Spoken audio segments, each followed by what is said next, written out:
First, I want to thank everybody for coming in and taking time out and joining. First webinar on a publication. So this was the third publication by the Middle Road OPC Private Limited, and this is the third publication, but the first webinar on the publication. So I thought, as best business practices, let me take a webinar on. Okay, so let's start. I'll take the presentation. So what we'll do is I'll go through the presentation, and at the end of the presentation, we'll take questions. So this is live as well as recorded. So hello, everybody. My name is Nishant Malhotra. I'm the founder of Middle Road OPC Private Limited and the Middle Road. OPC is a one-person company.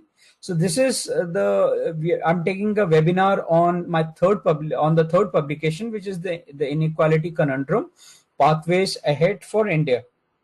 So we'll start with a brief introduction of what the Middle Road is about. So let me know anytime, just to give you a very brief introduction. The Middle Road is divided sort of in three. It's like an online platform. It's got e-publication online platform where you have research-focused articles, insights. You have a bit of global bites, you have publications, you have podcasts. I interview leading social enablers around the world, and we had some very famous, very prominent guests like Anu Aga, Mr. Ramanan. We also had Ruchi Mathur, among others. So I also interviewed Dr. V. Premnath. So that is a part of the Middle Road part. The second part is about the EdTech, which sort of overlaps, which is EdTech I'm building in education space. And the third is consulting, which predominantly within the social ecosystem and knowledge management. So just to tell you a brief about who I am, my name is Nishant Malhotra. I passed out from University of Michigan, Jared Ford School of Public Policy. I did my Master of Public Administration. I had done before that, I'd gone to China. I had gone to one of the leading business schools around the world, China Europe International Business School. So I had done my MBA there. It's based in Shanghai. I had done my exchange at Nanyang Business School, Singapore. Then I went to, before that, I had done my Master of Public Administration from one of the leading schools in India, Symbiosis Institute of Business Management. It's in Pune, India, where I briefly taught one course in portfolio management and investment analysis. I was a visiting professor for one course there, and I taught in a couple of institutes. Before that, I completed my bachelor's from Vishwakarma Institute of Technology, Pune. Now, I've worked for about 8 years in India, predominantly, especially in financial services. But I've worked I worked in banks. I worked in multinational consumer goods company, L'Oreal. I was with a technology company, a global technology company headquartered in Pune. And also I worked a bit in the education sector. So with this, we start with the presentation. So when I talked about inequalities, the whole idea was to understand what's happening in India and around the world. Why are we so unequal in life? Why is there unequal on wealth? And what was the broad level policies which are predominantly being introduced in India? So it started with the Moody's research paper, which I was reading, and then I thought, do a deep dive. So ultimately, although the presentation or the publication is very exhaustive, it's not very in-depth in certain sectors. So its idea is to understand on a broader level what was happening in India, both globally, why there is inequalities in wealth, and also specifically with a focus in India. So when we are going to be discussing this presentation, we look at inequalities in wealth. We look at Gini coefficient. That's one of the measures which I've used. Then we look at what are the leading countries, why India is one of the leading countries in tax avoidance. We look at what is the asymmetries in taxation, what are the asymmetries in labor market, what are the asymmetries in agriculture sector, and the structural changes in the employment sector. So we'll be looking at a bit of recommendations. We'll ultimately go to the debt market. So it will cover all aspects of the Indian ecosystem. So we are looking at predominantly job market, we're looking at the sectors, we're looking at employment, and then we're also looking at sustainable sector, and we're looking at predominantly the capital markets, where also I had looked up in depth. I mean, had a overlooking paper in that. So we look at first the Gini coefficient. So India is one of the highest now. If you look at this graph, so when I'm this particular color was orange color. Actually, this is the Gini coefficient. What it shows is like a multiplied by 100. So Gini coefficient is between 0 to 1. So it goes from 0 to 100 because it's multiplied by 100 to show you. So what we see is how the Gini coefficient is moving predominantly over the years. I see what is the, if you see on the blue chart, you get to see the percentage of national wealth. Now, how much is the percentage shared by the top 1%? So if you look at this is selectively, so Russia is one of the most unequal countries, followed by Brazil, India, United States. So these are some of the selective countries I've taken. However, what it shows is like, if you look at the universally, the top 1% of the population hold about 44% of the global wealth, down from 46.4% in 2000. So globalization, although has helped, it has not helped the way it was supposed to happen. So why has this happened? So we look at some of the reasons when we look at, we go down in India. Now, when we look at the lower half of the population owns less than 1% of the global wealth. So this is the sort of an unequal wealth distribution. So unequal wealth distribution always creates social unrest. It sort of impedes the well-being of any country or any economy or any nation.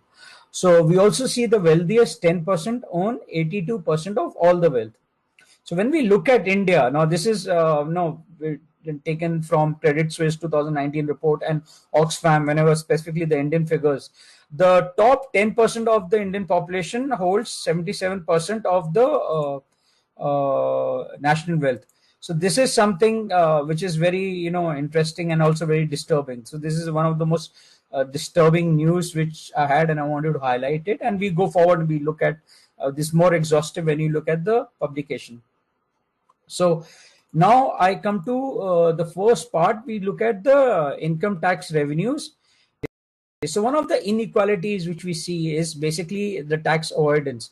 So the tax avoidance, when we look at separately, when we look at India, we look at it. But if you look at the broader level, India has one of the lowest tax revenues as a percent of the GDP. So if you look at the figures, it hovers between 9 to 10% or about 9%, whereas the global average is about 49%, according to World Bank, looking at 2018 data. So if you look at some of the more countries which are very even, for example, Sweden, you look at it, had a very high taxation. It has got a very high taxation rate. Especially when we're talking about taxation structure, we're talking about marginal taxation structure. That is, your taxation structure keeps going up as you earn more amount of money or wealth, as we call it. So if you look at in India, and I mean, if you look at this, in the report also, I've said this taxation structure across the world has started coming down. Even, countries have started cutting out progressive taxation structure. However, what is lacking in India is a lack of progressive taxation covering especially the rich and the super rich segment of the population. So whenever I'm talking about rich, I'll talk about actually people with investors with the HNI with the investor surplus of $1 million. When you're talking about super rich, there's a lot of variation. It could be $30 million plus. Some people will say $5 million plus. $100 million plus. So we'll not go into that, but we're saying is there is a lag. So one of the simple reasons is, like, if you look at India, roughly the highest tax bracket is about $20,000. So that sort of gives you a perspective of why the broader net is not getting marginally taxed high. And one of the reasons also for this tax inequalities is like we have a higher indirect taxation structure. So there was a research done, and it was seen that the indirect taxation is very regressive mode of taxation for redistribution of wealth. So that is not a very good way of redistributing your wealth. So one of the core recommendations was have a wider marginal tax bracket, specifically for millionaires. You keep going up and you start taxing it higher. You have a reduction of indirect taxation. This you can be talking about GST could be put in maybe just 2 slabs or 1 slab, sort of, putting it down. You increase long-term tax rate to 4 years from 2 years for housing. So that's missed out. So if for housing, whenever you're talking about, we can. So this is one of the ideas, is like when you keep buying houses in India, one of the black money, India's got a huge amount of black money market, so that could be as high as a parallel amount of money. So when we are talking about when you keep buying houses, so you're buying out additional house properties. These needs to be taxed with a higher taxation rate. So the whole idea is to sort of destroy one speculation within the property market. Second is like the marginal property tax, as it increases, is because the marginal value of a house keeps decreasing as you bring about houses. Like, so rich people only are going to be actually buying the houses. They are not going to be it's not core house for living purposes.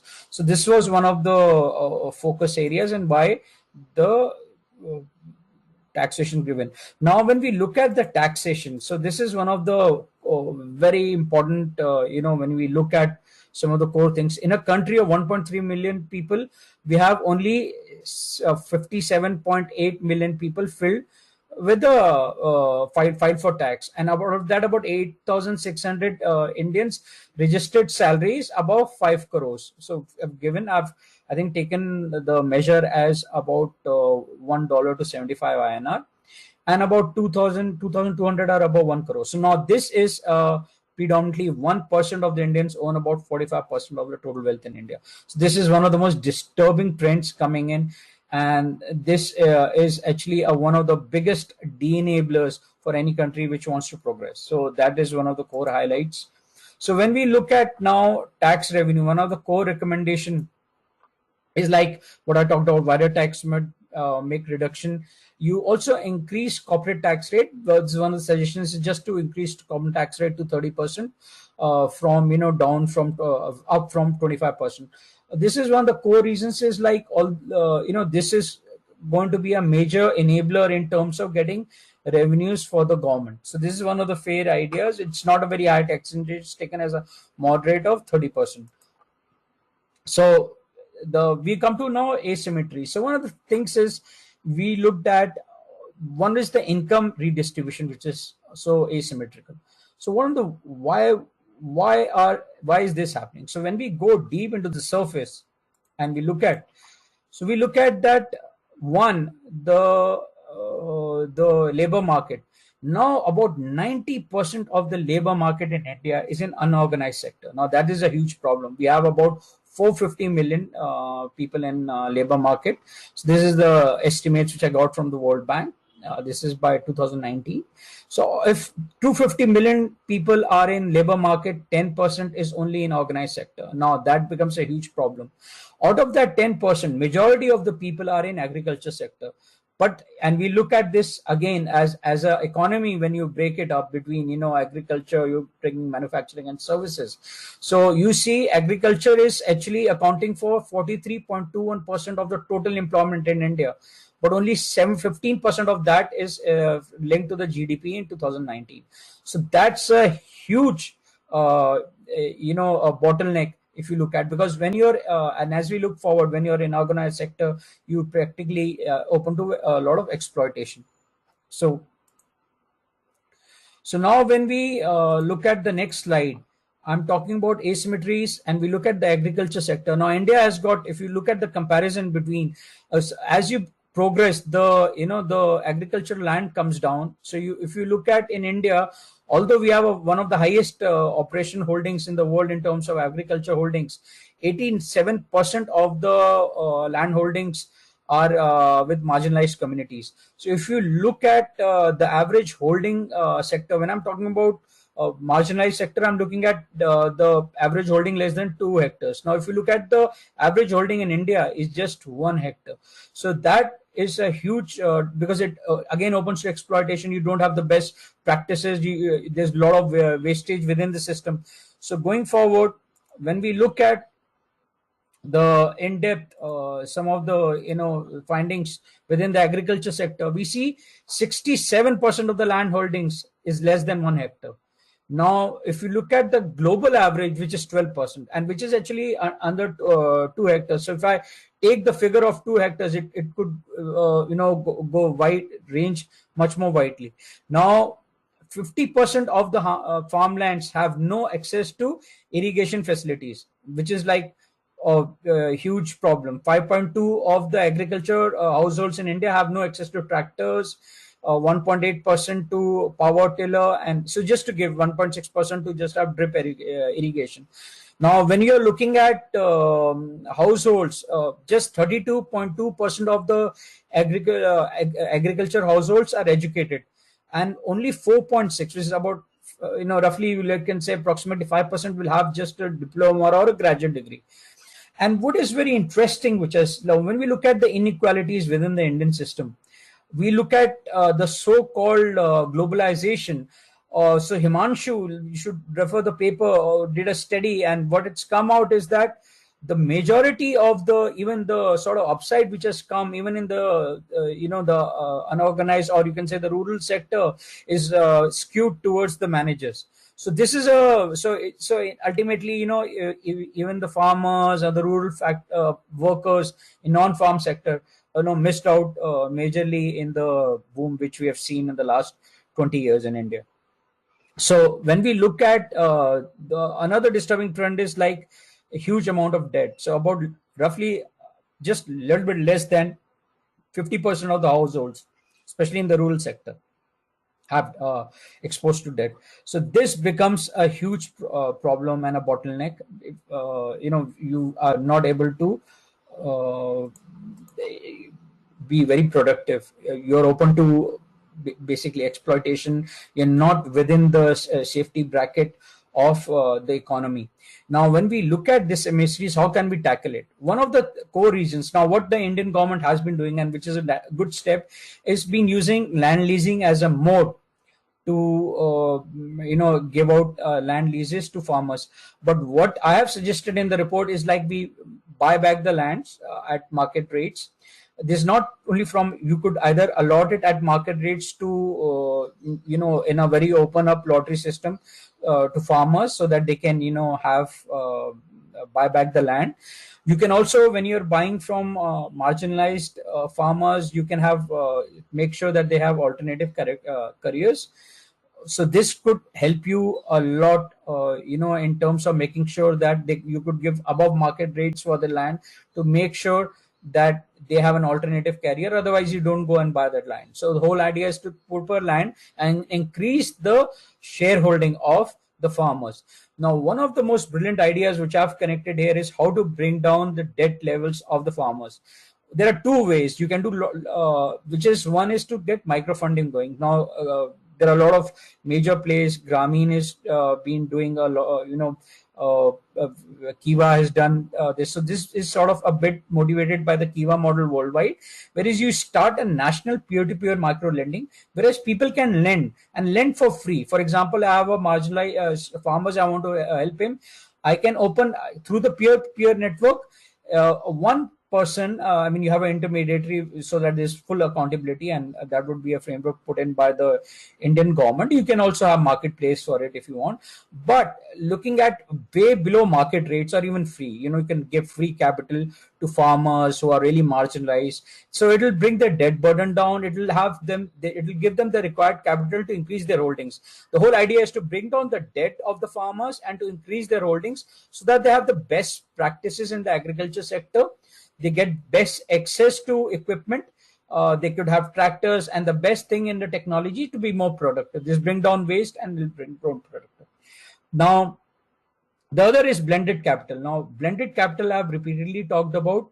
Blended capital is when you're using a mix where basically you could get private players to invest in projects, specifically in the rural sector of marginalized communities, in the healthcare, in the agriculture sector. So you can take the first loss of guarantees. The first loss of guarantee is taken by the government, and then you have private players. IFC has been doing a remarkable job in this sector. So blended capital has been rising around the world. India has been also very innovative. Usually we call it a mix of concessionary and non-concessionary capital, wherein you take the first loss of risk, The first loss of risk is taken by the government, and then you have private players who come in and who help. So this is one way of also attracting private capital for the marginalized community. Now, so this is one of the prime ways. The other way which I was thinking is to make CSR compulsory. Nowadays in India, it's mandatory to have allot certain amount of your revenues depending on certain parameters to the CSR. You can also make CSR mandatory a portion of the CSR among companies towards helping the marginalized community. Specifically, when I'm talking about marginalized farmers. So we're targeting the rural community. Now, when you compare it, and as we go forward, I'll bring out another very critical insight of why I have gone ahead, why I've talked about this particular initiative. So when we talk and we make an analysis before we go to Make in India. Now, if you look at China's tremendous growth, one of the reasons is China has about very close to 70% of the population has been urbanized. Now in India, you look at, I think the figure is about 33% by 2018. If I take even 35% value, we are still way behind. So one of the reasons why, which is impeding, is like urbanization. And I think this way, when you increase the holdings of the land, you also create an alternative careers for people who are marginalized, so that they could go and either have a vocational training, so that they could also go to cities and have a livelihood.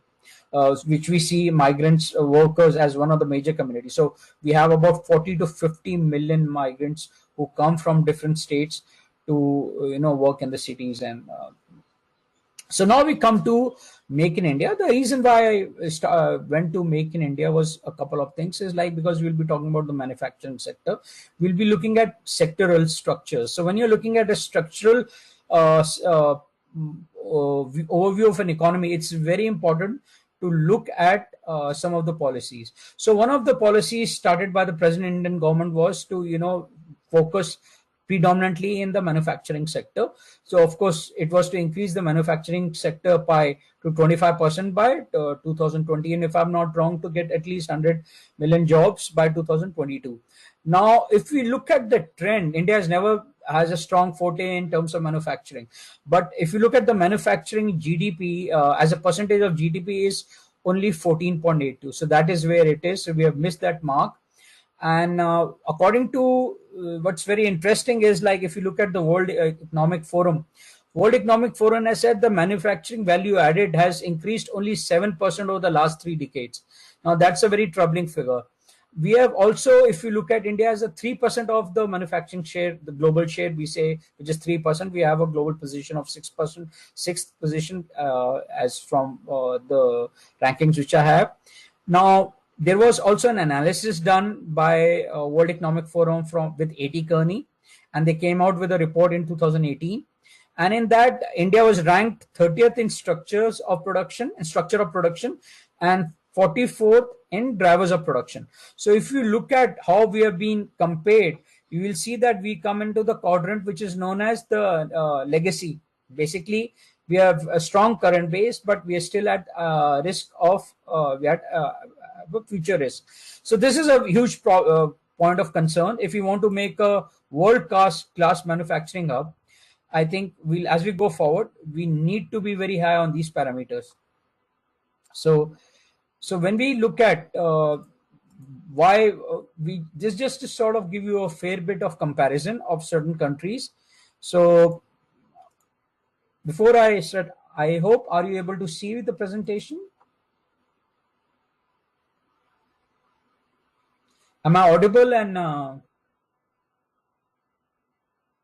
that's okay. So I could open for questions till now. If anybody wants to ask a question, so that it becomes much more interactive, because I'll keep talking, and there are quite a few more slides. So I would welcome any thoughts, any questions, both from Kapil and now we have Amit also. So Amit, if you have, let me know. You can always write down your questions here. Sorry, I didn't let you know. There's also a question place where you can put in, or you can just raise your hand, or you can just put anything in the chat box. I'll immediately take it. What we'll do is, like, I'll go to 3 more slides and again open up the floor, so that it becomes very interactive. Otherwise, if you wait till the end, I think that's going to become that the whole webinar will become asymmetrical then. So I'll just open up the floor. I'll wait. If you have questions, it is great. We'll go ahead. I'll just go ahead now. So we come to Make in India. Let's look at R&D. Now, percentage of GDP, if we see the R&D expense, if you look at the countries, India is at one of the lowest, and that share has been predominantly going down. So if you look from 2011 to 2018, there has been a 27.7% drop. We are just 0.6% of our GDP.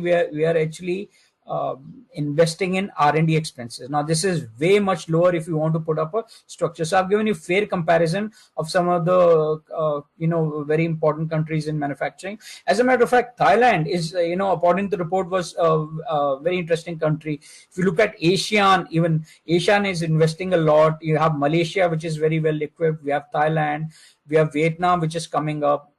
Singapore, of course, is the very dominant powerhouse, predominantly in both in services and a lot of manufacturing industries. So now what is the problem is what I core realized is the GDP. We need to increase this, and of course one of the core recommendations is that over a period of time we should increase this to 2% of the GDP. Now, the other initiative which the Indian government has taken, which is also a forward-looking step, is National Automotive Testing and R&D Infrastructure, where they are going to be investing about $500 million.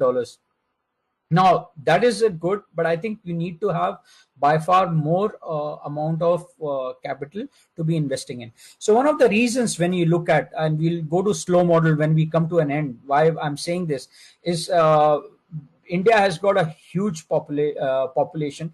It's got about 65% of the people less than 35 years of age. Now we are adding about 8 to 12 million people workforce in every year. So when you are going to be, you want people to be employed, you need to have a concept known as capital. So this is what the McDo's we talked about that equation. But when we are looking at, we'll look at that in the end. Right now, we'll then look at very interesting industry which is coming is engineering, R&D, globalization, and services. Now, these are the major, which is like not a very capital intensive industry. It is more human capital intensive. This industry is limited to artificial intelligence, MI. This includes augmented reality. This includes all the blockchain, the sort of technology which India could, embedded software, VLSI. So these are the industries where India, in one of the reports of NASSCOM, what it said that we have more engineers in 7 of the top selected industries in this particular department than anywhere in the world. Yet we are not making a huge impact. So even the way we go, we had a market share of about $22.3 billion in 2016, and even if we reach by $100 billion, according to Zinnov, we still be about 4.5% of the $2.2 trillion market. So we are losing a dominant position in this particular sector. Now, when we look at Make in India enablers, one of the key enablers is, which I talked about, it is increase the R&D spend to 2% of the GDP. Now, one of the reasons why the Make in India is not going in, although there was a insolvency and bankruptcy code launch in 2016, which was actually one of the major reforms done by the government of India, and which was a very good step in right direction. Still, the bankruptcy coding, the insolvency coding is still, we have a way more time to create a ecosystem. Now, this ecosystem, we need to bring in more business friendly labor laws. So if we, just to give you a comparison of Deloitte, now, of course, India has improved, as a matter of fact, India has improved considerably over this time. But if you look at the timeline, so it takes India in terms of insolvency case, so it takes about 5 years for the creditors to get back, and what they're going to get back is about 26% of the recovery. Whereas in China, and if you compare OECD, which is collection of high income countries, it's about 1.7 years. But of course, 73% goes in OECD, whereas about 36.9% it goes in China. So what we are looking at it, at least, it's the in terms of the timelines, it is much simpler in countries which have very high manufacturing basis. Now, this will take time. It's a work in progress. It'll take some time, but things have started moving in. Now we'll to have a strong healthcare facilities. We invest one of the lowest in the world. Our as a percentage of GDP, India invests about roughly approximately 3% of the GDP into healthcare services, into healthcare facilities. Now that is one of the lowest. So you need to have a world-class infrastructure, which is why I have in the presentation talked about bringing in private partnerships to get the ball rolling, which the Indian government has done. But I think this has to be done at a very higher scale. We need to have more reforms for intellectual property rights. The worldwide governance indicators has just given us a mediocre ranking, in spite of India going up in ease of business. Now, one of the major spaces which we could attract is, which I've very strongly argued, is smartphones, because the smartphones, India is roughly about, according to one of the studies, about 500 plus million users, and about 70% odd of them have got wireless access. So we have 12.5% of the global markets of the share of global markets, and it's going to go to 33.3% by 2021. Now that is a remarkable feature. Now, of course, in India, it's dominated by Chinese phones, but I think this is where a lot of FDI could come in, because it makes sense. You get a market share, you're faster to market, you get more consumer insights, you can predominantly play on price, because India is a very price sensitive market. When you're getting supply chain in India, of course, the mobile phones are going to be even much more cheaper. So that's one of the reasons why even Samsung has opened one of the markets. Now, I've talked about space technology. I think space technology is where we could go in. Defense, which have come on late, we are going, and we have gone in. Like I talked about. Yeah, that's true. I read that. So when we are looking at focus on space technology and VLSI, Intel has opened its second center in Bangalore. But we need to have a tech transfer. We need to start making going up higher end in the manufacturing. We need to make world-class products. We need to be more product focused, and for that, I've already spoken about the part of being in embedded software. We being in cloud computing. We need to be sort of focused blockchain, AI. So these are the industries which are maybe not very capital intensive, but very human capital intensive, which we have a competency in that, and we can use it, but we need to be proactive in that particular space.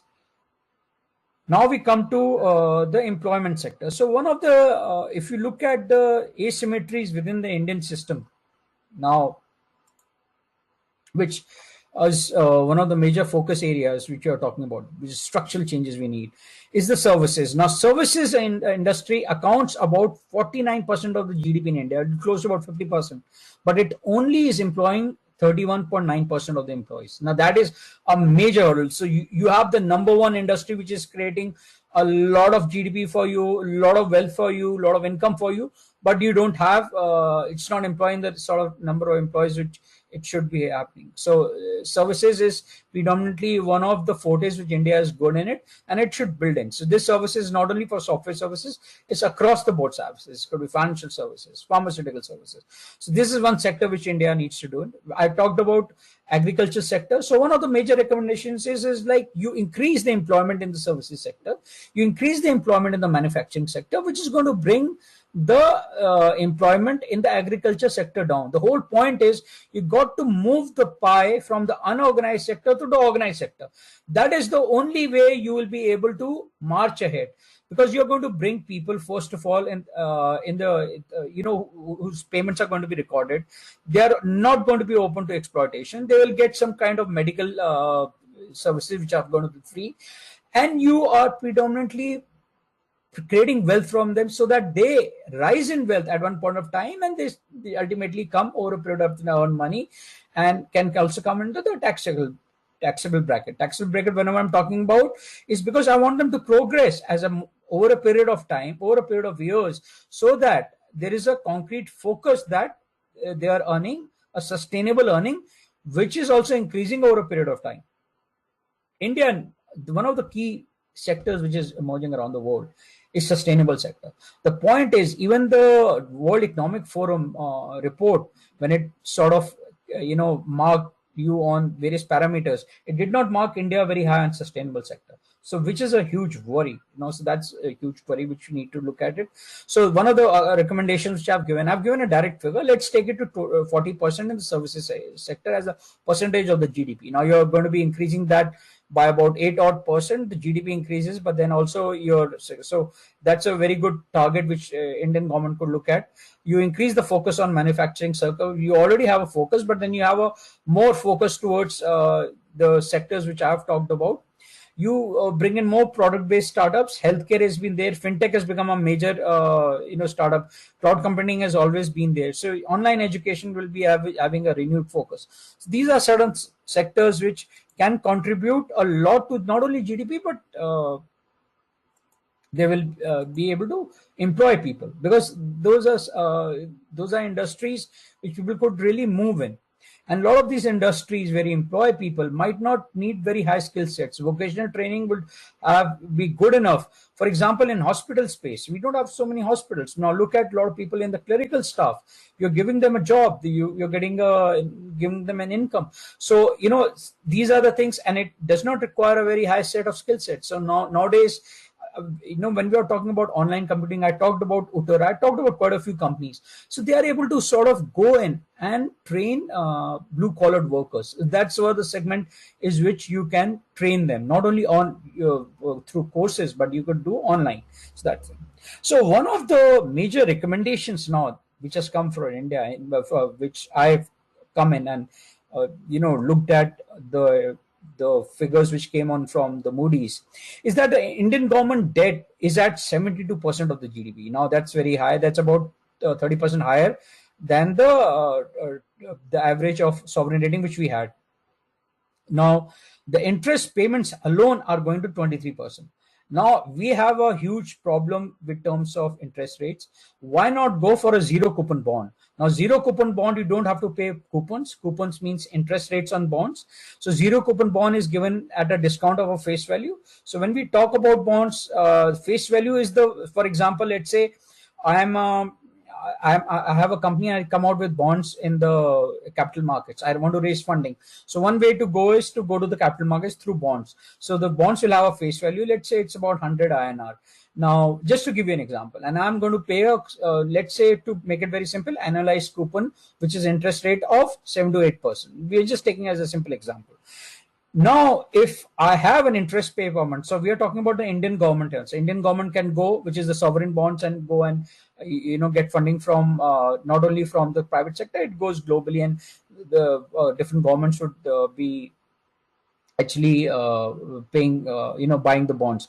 Now, Indian government will always have to pay a coupon, which is the interest rate. Instead of that, zero coupon bonds are discount bonds, discounted to their face value, and you come out with those bonds. So let's say if it's I go and raise $20 billion for a 30-year period, I could give it a discount of 18 to 17, and I would, of course, at the point of redeeming, would pay the difference.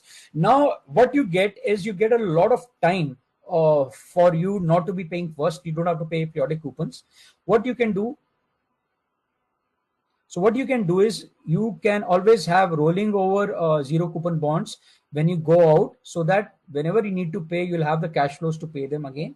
Now, the thing is good positive for India's got forex reserve. So one of the reasons why somebody might have a risk of investing in India for a zero coupon bond would be that rupee could depreciate. But we have forex reserves, which is known as, we have something known as dirty float. We can always interfere in the international markets and stem the depreciation of Indian rupees. And we can, of course, hedge risk through non-deliver forwards. Now, non-deliver forward is something which I've talked about. What India could do is, like, a lot of companies have done it. So Indian government, the RBI has not done it for a very long period of time. They have not come out with a zero coupon bond since 1997.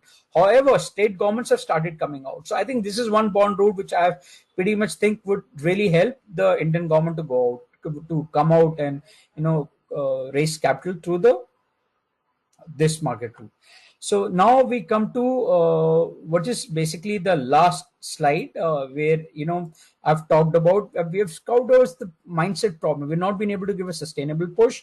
To give an example, even when we have come on to renewable energy space, I mean, if you look at just a global comparison, by 2018 figures, China dominated by 45% of the 45% of the global fleet of electric vehicles till 2018 was in China, just to give an example. And then you had Euro at 24% and US at 22. So if we need to, have a focus, we need to have a huge, if you're going to be having basically policies like FAME, which is, giving a huge thrust to the electric vehicle sector or the renewable space, we need to have a market. We need to have people buying that. We need to have an infrastructure, which is in many ways coming in, through various innovations now, through battery swapping technology and all. But still, we need to have a persistent push there.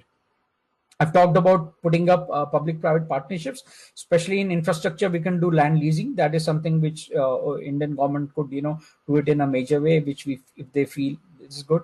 We need to increase our spending on healthcare, especially after COVID. It's pretty much clear that India needs to spend a lot on healthcare, because these are the hygiene factors which are very important if you want to attract foreign direct investment. And when you're talking about foreign direct investment, I'm talking not about capital markets. I'm talking about industries coming and setting up factories, industries coming and setting up R&D centers in India. So just to give you a word.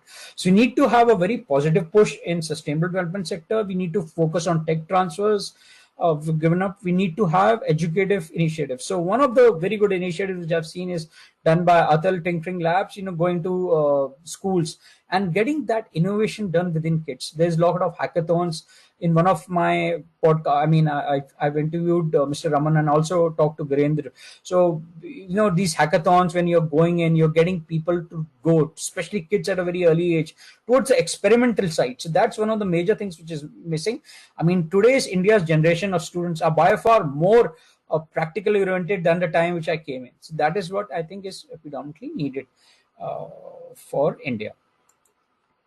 So with this, I come to an end of the, presentation. I'm very open to questions. Please do ask me anything which I could help you out with. First, I want to thank you. Thank you for,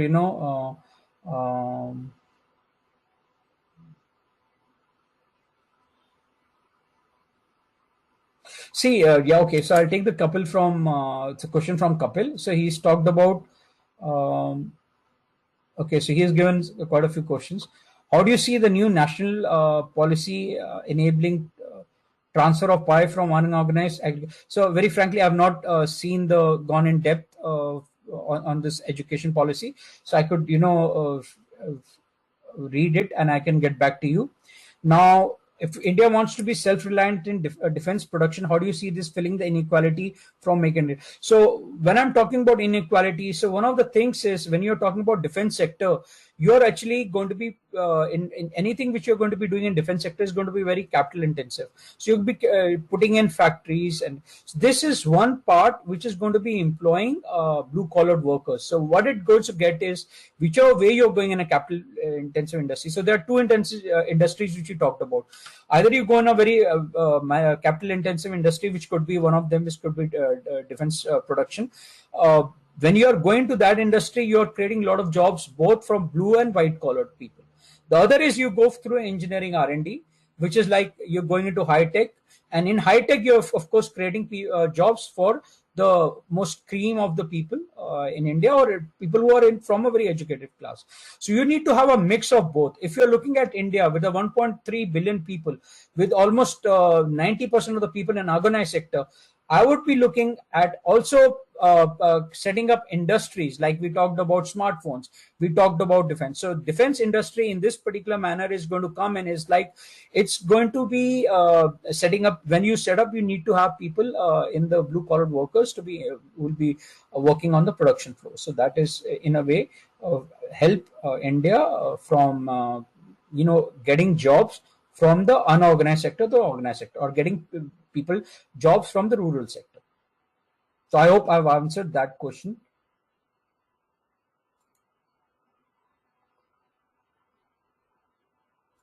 Kapil, was I able to answer your question on the defense sector?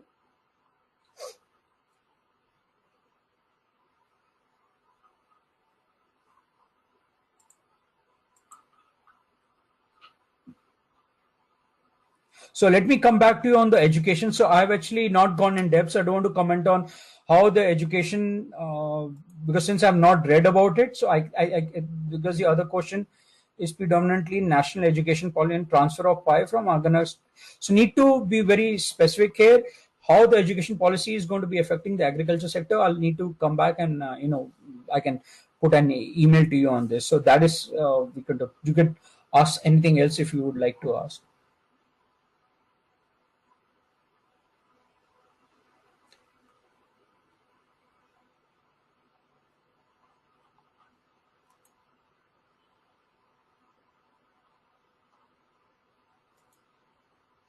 Okay, thank you.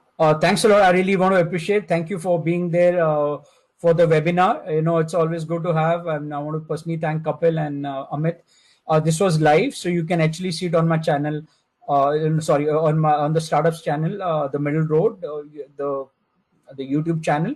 So it's actually getting broadcasted live.